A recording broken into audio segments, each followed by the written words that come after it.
వసుదేవసుతం దేవం కంసచాణూరమర్దనం దేవకీ పరమానందం కృష్ణం వందే జగద్గురుం. ఓం శ్రీ రాధాకృష్ణాభ్యాం నమ.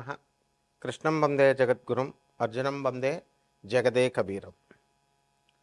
ప్రతి మనిషి కూడా అప్పుల్లో ఉన్నానండి, మరి ఈ అప్పుల బాధ నుంచి నేను ఏ విధంగా బయటపడాలండి అని ప్రయత్నిస్తూ ఉంటారు.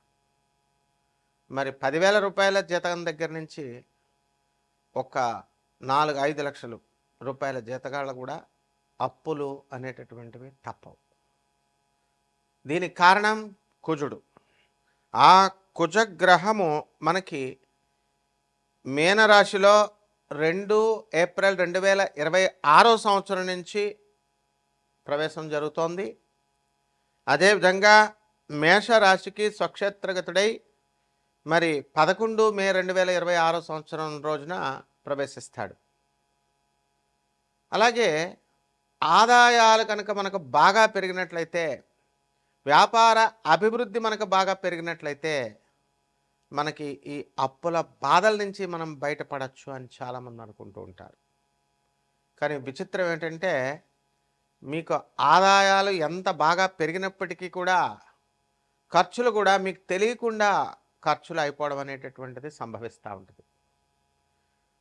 బంధువుల వల్ల, పరివారం వల్ల, లేకపోతే విందు వినోద కార్యక్రమాల వల్ల, వేరే వేరే ఊర్లు, హనీమూన్లు, తర్వాత తీర్థయాత్రలు, ఈ రకంగా ఏదో రకంగా మరి బంధువుల పెళ్ళిళ్ళు, తర్వాత ప్రతిదానికి వెళ్ళడం, ఈ రకంగా మరి ఖర్చులు అయిపోతూ ఉంటాయి. ఇది అనివార్యం. అటువంటి ఏ కారణంగా వస్తుందంటే గురుడు యొక్క వ్యయస్థితి కారణంగా కొన్ని స్థానాల్లో గురుడు ప్రవేశించడం ద్వారా మనకి ఈ అధిక అనవసరమైనటువంటి వ్యయం మనకి కలుగుతూ ఉంటుంది. మనకు అటువంటి గురుడు కర్కాటక రాశిలోకి మరి 2 జూన్ 2026 సంవత్సరం నుంచి ప్రవేశించడం జరుగుతుంది. అది 31/10/2026 సంవత్సరం వరకు ఉంటుంది. మరి ఏమండి, మాకు ఇప్పుడు 15 లక్షలు, ఒక 20 లక్షల రూపాయల అప్పులు ఉన్నాయండి. ఇవి అన్నీ చిన్న సైజు వాళ్ళ కోరికలు. ఇవి తీర్పోవాలా? దీనికి ఏదైనా సరే ఒక మంత్రం ఇవ్వండి, ఒక యక్షిణి మంత్రం ఇవ్వండి, లేకపోతే చక్కగా తొందరగా వచ్చేటటువంటి ఒక ఉపాయము. ఈ మధ్యకాలంలో రెమెడీస్ అందరూ చెప్పడం వల్ల పాపం ఆ రెమెడీస్ వల్ల తొందరగా మీకు ఫలితాలు వస్తాయేమో అనేటటువంటి ఆశతో ప్రతి ఒక్కళ్ళు కూడా రెమెడీస్ చెప్పండి అని అడుగుతూ ఉంటారు. అసలు మీ జాతకం ఏమిటి? మీ జాతకంలో ఇదంతా కూడా గోచారం అంతా కూడా కోటాను కోట్ల మందికి కామన్ ప్లాట్ఫారం మీద చెప్పబడేటటువంటిది. నాసా మనకి ఎప్పటికప్పుడు విడుదల చేస్తూ ఉంటుంది పైన ప్లానెట్స్ ఎలా తిరుగుతున్నాయి, గ్రహాలు అనేటటువంటివి. దాని లైవ్ రిపోర్ట్స్ని చూసి మనం మీ యొక్క వ్యక్తిగత జాతకాలను మనం చూసి చెప్పినప్పుడు మనకు అర్థమవుతూ ఉంటుంది ఎప్పుడు అప్పులు తీరతాయి, ఎప్పుడు ఏంటి అన్నది. మీరు దాన్ని చాలా వెరీ క్యాజువల్గా తీసుకోవడము, ఫోన్ ఉంది కదా అని కొట్టేసేయడము, మామూలు జ్యోతిష్కులకు కొట్టేసినట్లు కొట్టేసి నా ధనుసు రాశి అండి బాగుంటుందండి అట్లా అడగకూడదు.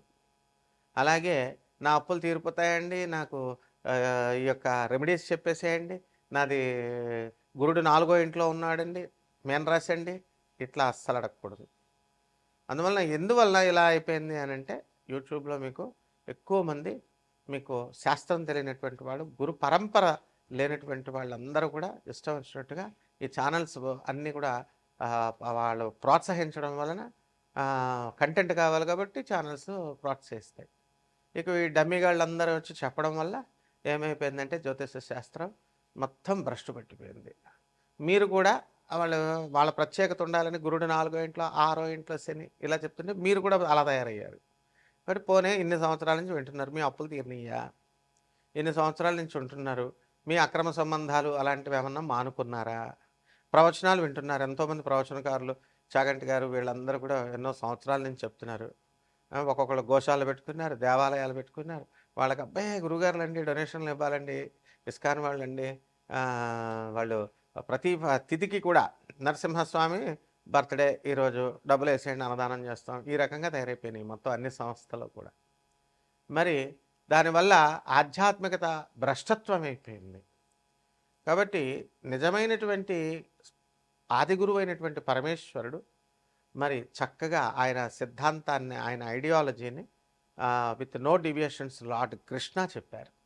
లార్డ్ కృష్ణ చెప్పినటువంటి ఐడియాలజీని మళ్ళీ చక్కగా పరమేశ్వరుడే ఆయన అవతరించి ఆనందమూర్తిగా వచ్చారు. మరి ఆయన ఈ కలియుగాంతానికి మనకి భగవంతుడు కలియుగాంతం వరకు కూడా ఓం నమో వెంకటేశాయ అని అంటాం.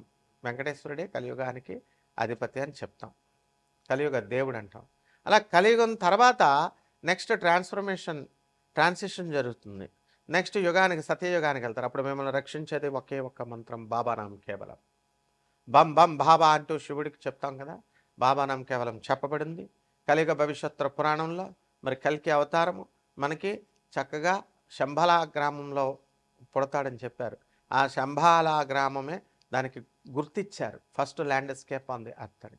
అదే గూగుల్ చేసి చూడండి, సింగ్ భూమి, అదే జార్ఖండ్లో ఉంది, బీహార్లో, జార్ఖండ్లో. మరి అది ఆనందనగర్ దాని పేరు. మరి అక్కడ తపస్సు చేసినటువంటి వాళ్ళు, మరి అక్కడ ఎప్పుడు కూడా ధర్మమహా సమ్మేళనాలు జరుగుతూ ఉంటాయి. దానికి ఆ యొక్క మంత్ర జపము, చాంటింగ్ జరుగుతూ ఉంటుంది, బాబానాం కేవలం కీర్తన జరుగుతూ ఉంటుంది. ఇవన్నీ కూడా మీరు తెలుసుకోవాలి సీరియస్గా. ఎందుకంటే లార్డ్ కృష్ణ మధురలో పుట్టాడు, దట్స్ ఆల్. గోకులంలో పెరిగాడు. రాముడు అయోధ్యలో పుట్టాడు, అయోధ్యలో పెరిగాడు, అంతే. దానికి రామాయణం మైథాలజీ ఇది కల్పితము, కావ్యము, ఊహాజనితము. శంభాలా గ్రామము హిమాలయ పర్వతాల అవతల ఉంటుంది, అది ఎవరు వెళ్ళలేరు, ఊహకు అందదు. ఇలాంటి పిచ్చి పిచ్చి ప్రేలాపనలు చెప్పకూడదు. మీకు తెలియనప్పుడు నోరు మూసుకొని ఉండాలి, ప్రవచనకారులైనా స్వామీజీలైనా. అది తెలియనప్పుడు గూగుల్ జియోలాజికల్ ఎవిడెన్సెస్ ఉన్నాయని చెప్తోంది. ఎన్జిఆర్ఐ ఇచ్చింది certification, geological survey of India. గూగుల్లో చూడండి సింగ్ భూమి అని. Then how dare you are saying that Shambhala అనేటటువంటిది అక్కడెక్కడో హిమాలయ పర్వతాల అవతల ఉంటుందని చెప్తారు. అది ఊహాజనితం అని చెప్తారు. కలియుగ భవిష్యత్తు పురాణాలన్నీ ఊహాజనితాల, బ్రాహ్మణులు రాశారంటారు ఒకడు. వేదాలన్నీ కూడా 4 శ్లోకాలు చెప్పేసి ఇవన్నీ కూడా ఆవిర్భవించేసినాయి, శివుని యొక్క గంట ఢమరక నాదం నుంచి వచ్చినాయి అని చెప్పేటటువంటి వాళ్ళంతా ఎందుకు? రాముడు కల్పితం, రామాయణం కల్పితం అన్నప్పుడు ఎందుకు నోరెత్తట్లేదు?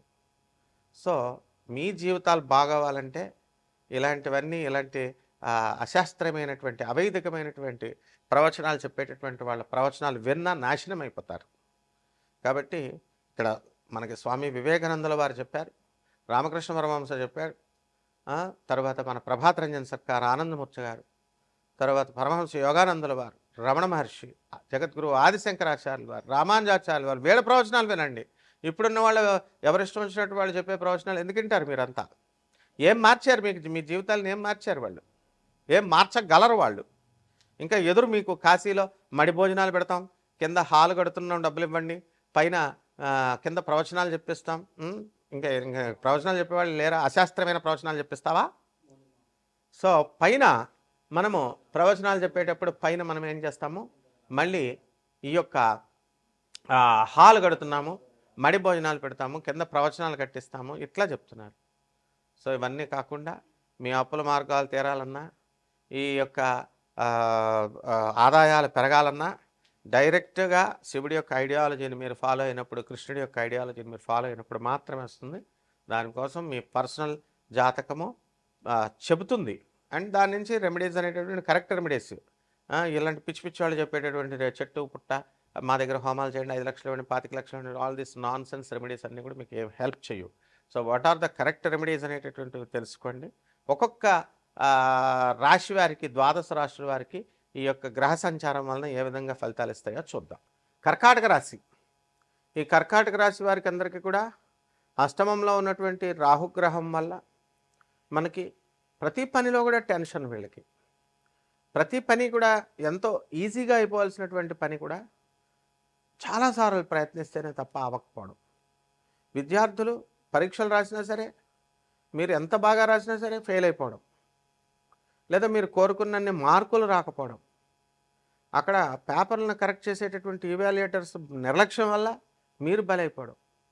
ఈ విధంగా కర్కాటక రాశి వారికి అందరికీ కూడా మీరు సొంతంగా మీ తప్పులు లేకపోయినప్పటికీ కూడా మరి ఇతరులు చేసినటువంటి తప్పుల వల్ల మీరు బలైపోయేటటువంటి అవకాశాలు మీకు ఎక్కువగా ఉన్నాయి.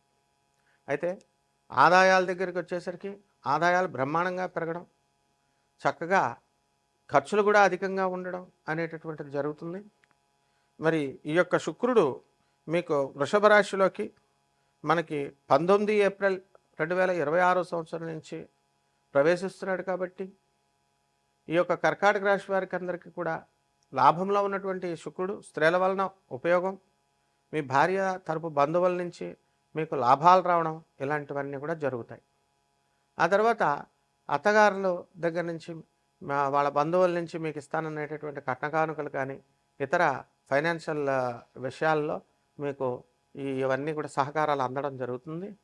ఎవరైతే కర్కాటక రాశి వాళ్ళందరూ కూడా కోర్టులు వ్యవహారాల్లో ఉన్నారు, మరి భార్యాభర్తల మధ్య తీవ్రమైనటువంటి పోరాటాలు జరుగుతున్నాయి, కోర్టుల్లో కేసులు వేసుకున్నారు, ఇటువంటి వాళ్ళకి చక్కగా ఈ యొక్క కుజుడు మీకు మేషరాశిలోకి 11 మే నుంచి మీకు మేషరాశిలోకి వస్తున్నాడు. ఆ తర్వాత 21 జూన్ 2026 సంవత్సరం తర్వాత కుజుడు వృషభ రాశిలోకి వస్తున్నాడు. అప్పుడు కాస్త ఈ యొక్క సమస్యలు అనేటటువంటివి తీరడానికి అవకాశాలు అధికంగా ఉన్నాయి. అయితే ఆనరబుల్ జడ్జెస్, పోలీస్ ఆఫీసర్స్, లాయర్లు, పెద్ద మనుషులు చెప్పేటటువంటి విషయాలు వినడం వల్ల మీ యొక్క భార్యాభర్తల మధ్య సమస్యలు అనేటటువంటివి త్రుటిలో పరిష్కారం అవడానికి అవకాశాలు ఉంటాయి. అయితే వాటిని జాగ్రత్తగా చూసుకోవాలి. ఎవరైతే ఉద్యోగాలు రావడం లేదండి అని బాధపడుతున్నటువంటి వాళ్ళు ఉంటారో అటువంటి వాళ్ళందరికీ కూడా ఉద్యోగాల నుంచి మీకు కొత్త ఉద్యోగాలు రావడానికి అవకాశాలు ఉంటాయి. లే ఆఫ్ల వల్ల మీకు ఉద్యోగాలు విదేశాల్లో ఉన్నటువంటి వాళ్ళు కూడా చాలామంది ఉద్యోగాలను పోగొట్టుకున్నటువంటి వాళ్ళు ఉన్నారు. మరి అటువంటి వాళ్ళందరూ కూడా మళ్ళీ తిరిగి మీరు ఉద్యోగాలు మళ్ళీ తెచ్చుకునేటటువంటి అవకాశాలు ఉన్నాయి. అదే కంపెనీలో కాకపోయినా వేరే కంపెనీల్లో, కొత్త కంపెనీల్లో ఉద్యోగం అనేటటువంటివి వస్తాయి.